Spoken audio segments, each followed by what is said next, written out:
ईद का दिन था। हर तरफ खुशियां थीं। बच्चे हंस रहे थे। लोग कुर्बानी का गोश्त लेकर घरों को जा रहे थे। Eid लेकिन Mubarak, my एक son. छोटा सा Eid बच्चा Mubarak, Baba. खामोशी से सबको Look at देख all the रहा था। happy families. ना It's उसके the हाथ best में Eid गोश्त था, ना उसके घर में ईद की खुशबू। वो बस दरवाजे के पास खड़ा दूसरों की खुशियां देख रहा था और शायद दिल में सोच रहा था, क्या ईद सिर्फ अमीरों के लिए होती है?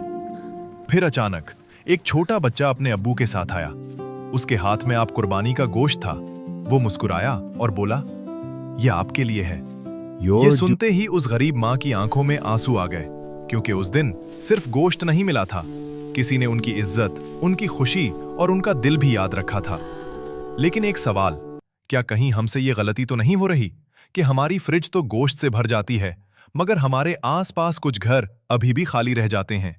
इस ईद किसी एक घर की ईद जरूर बदलें। आपको ये वीडियो पसंद आई तो वीडियो को लाइक करें और चैनल को सब्सक्राइब करें।